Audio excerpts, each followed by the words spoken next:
ಕೆಮ್ಮು ಮಗ. ಓ ಕಾವೇರಿ, ನೀವ್ ಹೀಗೆ ಕೆಮ್ಮುತ್ತಾ ಇದ್ರೆ ಆಗುತ್ತದೆ ನಿಮ್ಮ ಕೊಂಚ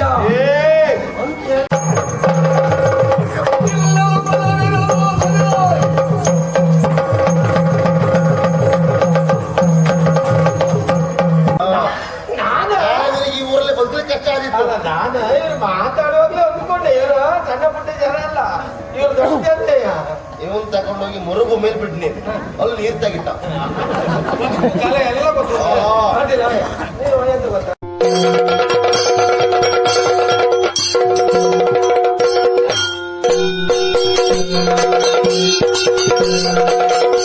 ಪರಿಚಯ ಆಯ್ತಾ? ಇಲ್ಲ. ನಾವು ಮಾದಪ್ಪ.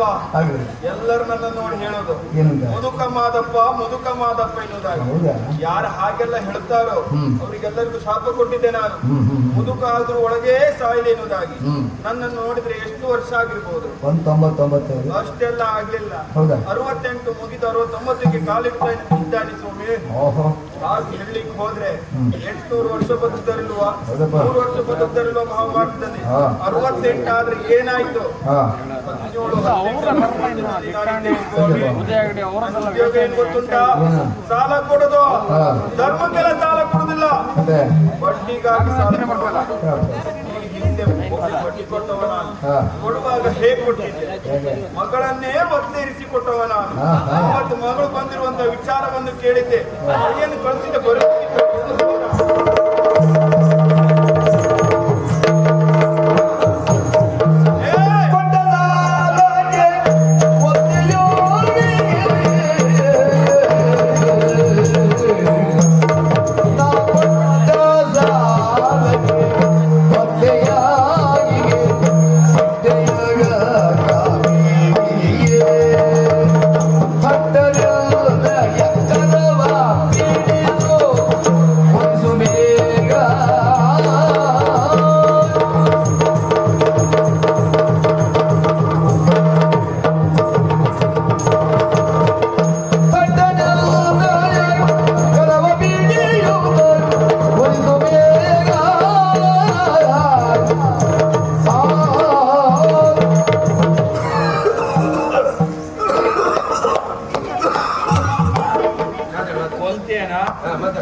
ಏನಾಯ್ತಜ್ಜ? ಕೆಮ್ಮು ಮಗ. ಓ ಕಾವೇರಿ, ನೀವ್ ಹೀಗೆ ಕೆಮ್ಮುತ್ತಾ ಇದ್ರೆ ಆಗುತ್ತದೆ ನಿಮ್ಮ ಕೊಂಚ ಅಂತ ಹೇಳ್ತಿದ್ದ. ಹೌದೇ? ಆರೋಗ್ಯ ಹಾಳಾಗ್ತದೆ ಅಂತ ಆಡಿದೆ. ಓ ಕಾವೇರಿ, ಎಷ್ಟು ಚಂದವೇ ನೀನು. ಮೊದಲೇ ಮಗ ಅಂತ ಹೇಳಿದ್ದೀರಿ, ಮಗಳ ಎದ್ದಾಯ್ತು ಏನು? ಇಲ್ಲವೇ ಕಾವೇರಿ, ಪಾಪ ನಿಮ್ಮಪ್ಪ ನನ್ನ ಸಾಲ ತಕೊಂಡವ. ನನ್ನಪ್ಪ ನಿಮ್ಮಲ್ಲಿ ಸಾಲ ಪಡೆದಿದ್ದಾರೆ. ಹೌದೇ? ಈ ವಿಚಾರವೇ ನನಗೆ ಗೊತ್ತಿಲ್ಲ. ಗೊತ್ತಿಲ್ವಾ? ಕೆಲವು ಕಾಲಾವಕಾಶ ನೀಡಿದ್ದೇ ಹೌದು ಅಂತಾದ್ರಿ ಆ ಸಾಲವನ್ನು ನಾನು ತೀರಿಸ್ತೇನೆ. ತೀರ್ಸುದೆಲ್ಲ ಬೇಡವೇ? ಒಂದು ಹೊಂದಾಣಿಕೆ ಮಾಡ್ಕೊಳ್ಳುವ ಅಂತ. ನನ್ನ ಮದುವೆ ಆಗ್ತೀಯ? ಏನಂತ ಇದು? ಮಗಳಾದೆಯೇನೋ ಹುಡುಗ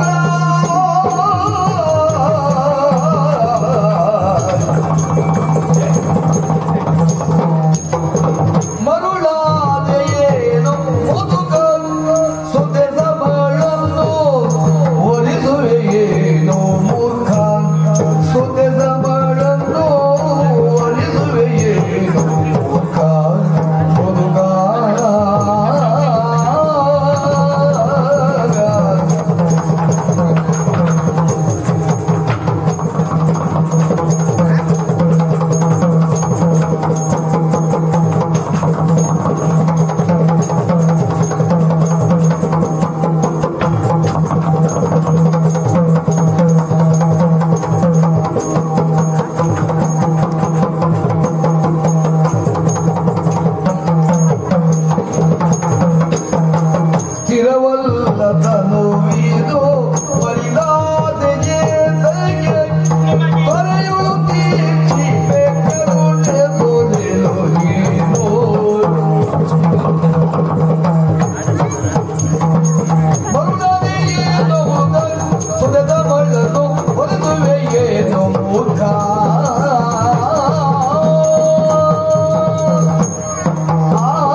ಸಾಲ ಪಡೆದುಕೊಂಡಿದ್ದಕ್ಕೆ ತೀರಿಸು ಅಂತ ಹೇಳಿದ್ರೆ ನ್ಯಾಯ. ಅದನ್ನು ಬಿಟ್ಟು ಮದುವೆ ಆಗು ಅಂತ ಹೇಳಿದ್ರೆ ಅದು ಹೆಣ್ಣಿನ ಮೇಲೆ ಸಿಗುವಂತದ್ದು ಅಂತಲೇ ನೀವು ಹೀಗೆ ಹೇಳಿದ್ದೆ ಹೌದು ಅಂತಾದ್ರೆ ಮಹಾರಾಜರಲ್ಲಿ ತೋರ್ಕೊಡ್ತೇನೆ. ಹೌದು, ಸರಪಂಚರಲ್ಲಿ ಹೇಳ್ತೇನೆ. ಬೇಡ, ನನ್ನನ್ನು ಪೀಡಿಸಬೇಡಿ ಹೇಳಿದ್ದೇನೆ, ಒಬ್ಬೆ ಆಗ್ತೇನೆ. ಮದುವೆ ಆಗುದಿಲ್ವಾ? ಬೇಡ, ದೇಹ ಸುಖ ಕೊಡು ನನಗೆ ಮತ್ತೆ. ಬೇಡ ಅಜ್ಜ.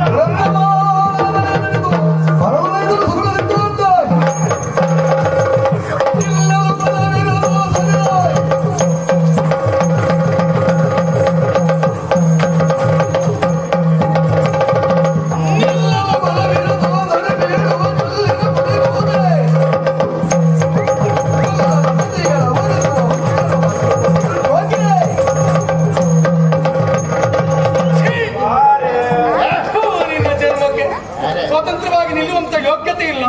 ಊರಿಗೂ ಅಲ್ಲಬೇಕು. ಹೋಗಿ ನಿನ್ನ ಮೊಮ್ಮಗಳ ಸಮಾನಳಾಗಿ ಅಲ್ಲಪ್ಪ ಮರಿಮಗಳು ಯಾರು? ಅವಳನ್ನ ಪೀಡಿಸ್ತಾ ಇದ್ದಿ. ಏನು ಉದ್ದೇಶ?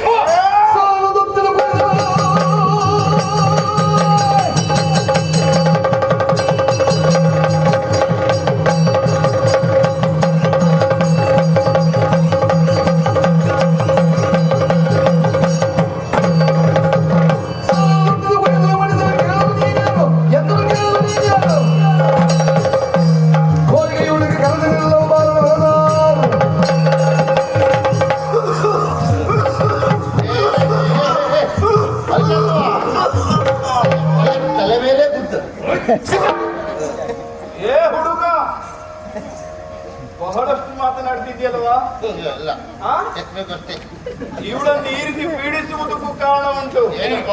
ಇವಳಪ್ಪನಲ್ಲಿಂದ ಸಾಲವನ್ನು ಪಡೆದುಕೊಂಡವ. ಏನು? ಅವಳಪ್ಪ ನಿನ್ನ ಸಾಲ ತಕೊಂಡ್ರೆ ಹಾ. ಅಪ್ಪನ ಹತ್ರೇ ಕೇಳೋ ಬಿಟ್ಟು ಹಾ. ಮಗಳಿಗೆ ಯಾಕೆ ಜೋರ್ ಮಾಡ್ತಿದ್ದೆ? ಹೋಗಿ ಅಪ್ಪನ ಹತ್ರನೇ ಕೇಳುತ್ತಿದ್ದೆ. ಹಾ. ಏನ್ ಮಾಡುವ? ಏನಾಯ್ತು? ಇವಳಪ್ಪ ಸತ್ತು ಸ್ವರ್ಗಕ್ಕೆ ಸೇರಿದ್ದಾನೆ. ಓ, ಅಪ್ಪ ಸತ್ತು ಹೋಗಿದ್ದಾನೆ, ಕೊಟ್ಟ ಹಣ ಬರುವುದಿಲ್ಲ ಅಂತ ಚಿಂತೆಯ? ಎದುರುವಾಗತ್ತೇ ಇಲ್ಲ. 15 ದಿವಸ ನೀನು ಸಾಯ್ತೆ, ಮೊದಲಕ್ಕೆ ತರ ಮಾಡು. ಹೋಗುವ. ಏ, ಅವಳಿಗೆ ಕೊಟ್ಟಿರುವಂತಹ ಸಾಲವನ್ನು ನೀನ್ ಕೊಡ್ತೀನಾ? ಎಷ್ಟ ಕೊಡ್ಬೇಕಾದ ಹಣ? ಎಷ್ಟಾ? 46,000. ಅಷ್ಟೇ. 46. 50 ಅಲ್ಲ ಬರ 46. ನಮ್ಗೆ ಲೆಕ್ಕ ಇಲ್ಲ. ಏ, ಬಡ್ಡಿ ಸೇರಿ 92,000. ಆ ಬಡ್ಡಿ ಸೇರಿ 92. 1 ಲಕ್ಷ ಅಲ್ಲ. ಆಯ್ತಲ್ಲ? ಒಂದು ವಾರದ ಒಳಗಾಗಿ ಆದ್ರೆ ಬಡ್ಡಿ- ನಿನಗೆ ಹಣವನ್ನು ನಾನು ಕೊಡ್ತೇನೆ. ಆ 46,092 ಬಡ್ಡಿ ತಿಂದು ಸಾಯ್ತಾರೆ ಮಾರೆ ಅವರು. ನಿನ್ನ ಕೈ ಕತ್ತಿಸ್ತಾನೆ ನನ್ನ ಮುಖ ನೋಡ್ರ ಮಗನೇ. ಒಂದು ವಾರದೊಳಗಾಗಿ ಹಣ ನಾನು ಕೊಡ್ತೇನೆ. ಒಂದು ವಾರದಲ್ಲಿ ನೀನು ಕೊಡ್ತೀಯ? ಯಾರ ಸಾಕ್ಷಿ ಇದ್ದಾರ? ಸಾಕ್ಷಿ ನಾನೇ ಇದ್ದೇನೆ. ನಾನೇ ಸಾಕ್ಷಿ. ನೀನ್ ಸಾಕ್ಷ್ಯ? ಹೌದು. ನನ್ನ ಮನೆ ಬಾಡಿಗೆ ಕೊಡ್ಲಿಕ್ಕೆ ನೀ ಸಾಕ್ಷ್ಯ ಅಲ್ಲ, ಹೇಗಂತಿಲ್ಲ? ಆಯ್ತು. ಏ, ಪದೇ ಪದೇ ಮಾಡ್ಕೊಳ್ಬೇಡವಾ? ಇದು ಬಾಡಿಗೆ ಎಷ್ಟ? 15,000. 15,000. ಹೌದು. ನಿಮ್ದೆಷ್ಟ? 92. ಒಟ್ಟಿಗೆ ಎಷ್ಟಾಯ್ತಾ? ಎಷ್ಟು ಮಾಡ್ರಿ ಮತ್ತೆ?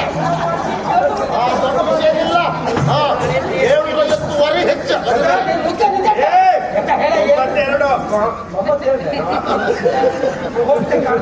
92. 92 ನಾ ಕರಿತೀನಿ. ನಿಮ್ದೆಷ್ಟ? 15, 7. ಎಷ್ಟಾಯ್ತು? 15 ಅಂದ್ರೆ ನಿಮ್ದು 92. ಒಂದು ಏಳಾಯ್ತಲ್ಲ ನಾನು. ಒಂದು 7. ಕೈಲ ಒಂದ. ಒಂದು 7. ಒಂದು 7. 1,07,000. ಹೌದಾ? ದೊಡ್ಡ ಕಥೆಯ ಹಾ. ಇದು ಸೇರಿಸಿ ಕೊಡಕ? ಹೌದಾ? ಈ ಊರ್ ಮೇಲೆ ಸಾಲ ತೀರ್ಸ್ಲಿಕ್ಕೆ ಬಂದವ. ಅದೇ ಕೆಲಸ ನನಗೆ. ಏಯ್! ಒಂದು ಏನೋ ಇಷ್ಟು ಹೊತ್ತಿಗೆ ಒಂದ್ ಕಡೆ ತಾನು ಕೊಡ್ತೇನೆ ಹೇಳ್ತಿಲ್ಲ. ವರ್ಷಕ್ಕೆ ನೀನು ಯಾವ ಇಷ್ಟೊತ್ತವರೆಗೆ ಅಲ್ಲಿ ಕೂಗ್ತಾ ಇತ್ತು, ಈಗ ಇಲ್ಲಿ ಕೂಗ್ತಾ ಉಂಟು. ಹಾಗೆ ಅವನು ಪ್ರಭಾವವೇ ಹಾಗೆ ಎಲ್ಲದು ಮುಗ್ತಿರೋದು ಅವನು. ಯಾವನಲ್ಲ ಹಲೋ. ಇಲ್ಲಿಯ ಮಹಾರಾಜರ ತಮ್ಮ ಯುವರಾಜ ಸಿದ್ಧಾರ್ಥ ನೆನಪಿಟ್ಕೋ. ಸಿದ್ಧಾರ್ಥ ಅಂದ್ರೆ ಹಾ. ನಾನು ಯಾರಾದ್ರೆ ಈ ಊರಲ್ಲಿ ಬದುಕಲಿಕ್ಕೆ ಕಷ್ಟ ಆಗಿತ್ತು. ಅಲ್ಲ, ನಾನು ಇವ್ರು ಮಾತಾಡುವಾಗ್ಲೇ ಅಂದ್ಕೊಂಡೆ ಇವರು ಸಣ್ಣ ಪುಟ್ಟ ಜನ ಅಲ್ಲ, ಇವ್ರು ದೊಡ್ಡ ಅಂತೆಯ. ಇವನ್ ತಗೊಂಡೋಗಿ ಮುರುಗು ಮೇಲ್ ಬಿಡ್ನಿ, ಅಲ್ಲಿ ನೀರ್ ತೆಗಿತ. ಕಲೆ ಎಲ್ಲ ಗೊತ್ತು. ಅಡ್ಡಿಲ್ಲ. ನೀವು ಎಂತ ಗೊತ್ತಾ, ಒಂದು 2 ತಿಂಗಳು ಒಂದು ಮಾತು 2 ತಿಂಗಳು ನೀ ಸುಮ್ಮನೆ ಸಾಯ ಸುಮ್ಮನೆ ನಿಮ್ಮಿಬ್ಬರ ಸಂಬಂಧ ಅದಕ್ಕೆ ನಾನು ಮಾವ ಅಳಿಯ ಅಂತ ಹೇಳ್ತಿದ್ದಪ್ಪ ಈಗ. ಅವನಿಗೆ ವಿಶ್ವಾಸ ಇಲ್ಲ. ಅಂದ್ರೆ ಈಗ ಅವ 2 ತಿಂಗಳು ಅಂತ ಹೇಳುದು, ಅವ 1 ವಾರ ಅಂತ ಹೇಳುದು. 2 ತಿಂಗಳು ಅಂತ ಹೇಳುದು ಯಾಕೆ ಇವ? 2 ತಿಂಗಳು ಅವ್ರು ಬದುಕುದಿಲ್ಲ ಅಂತ ಇವ್ನು ಲೆಕ್ಕ. 2 ತಿಂಗಳ ಬಿಟ್ಕೊಡಿ. ಅದೇ ಅದೇ. ನಾವು ಹೇಳೋ ಮಾತೇ ವಿಚಿತ್ರವಾಗಿ ಕಾಣುದು. ಹೌದೌದು. ಅಂದ್ರೆ ಅವನಿಗೆ ಅನುಕೂಲಕ್ಕೆ ಬೇಕಾದಾಗ ಬಳಸ್ಕೊಳ್ಳೋದು. ಏಯ್, ನಿನ್ನ ಔದಾರ್ಯದ ಭಿಕ್ಷೆ ನನಗೆ ಅಗತ್ಯ ಇಲ್ಲ. ಒಂದು ವಾರದೊಳಗಾಗಿ ಹಣ ನಾನು ಮುಟ್ಟಿಸ್ತೇನೆ. ಅದರ ಮಧ್ಯದಲ್ಲಿ ಆದ್ರೆ ಇವಳ ಹತ್ತಿರಕ್ಕೆ ಬಂದು ಹಣ ಹಣ ಅಂತ ಹೇಳಿದ್ರ ನಿಮ್ಮಿಬ್ಬರು ಹೆಣ ಬೀಳ್ತಾರೆ. ಮುದುಕನೇನು ಹೆಣ ಬೀಳ್ತದೆ. ಆ ಮೊದಲು ಹಿಂದೆ ಬೀಳ್ತದೆ ಹೋಗು. ಸೇರಿ ಹೋಗೋ. ಅದೆಲ್ಲ ಒಟ್ಟಿಗೆ ಯಾವ ದೇವರಲ್ಲಿ ಒದಗಿ ಬಂದ ಮಾನವನ ರಕ್ಷಣೆ ಮಾಡಿದವರು ನೀವು. ನಿಮ್ಮ ಮನೆಯ ಉಳಿದಾಳಾಗಿ ನಿಮ್ಮ ಸ್ಥಾನ ನಾನು ತೀರಿಸ್ತೇನೆ. ನಿನ್ನಿಂದ ಯಾವುದೋ ಪ್ರತಿಫಲಾಪೇಕ್ಷೆನ ವಯಸ್ಸಿನಿಂದ ರಕ್ಷಿಸಿದ್ದಲ್ಲ, ಹಣವನ್ನ ಕೊಡಲೇಬೇಕೆನ್ನುವಂತ ಆಸೆ ಉಂಟು ಅಂತಾದ್ರೆ ಸಮಯ ಸಂದರ್ಭ ಬಂದಾಗ ಕೊಡಬಹುದಂತೆ. ಕೊಡ್ಲೇಬೇಕು ಅಂತಿಲ್ಲ, ಆದ್ರೂ ಕೊಡು ಅಷ್ಟೇ. ಬೆಂಕಿ ಇಲ್ಲದೆ ಸುಡುವುದು ಸಾಲ, ಅದಕ್ಕಾಗಿ ಕೊಡಲೇಬೇಕು. ನನ್ನ ಹತ್ರ ಬಿಡು, ಆಯ್ತಾ?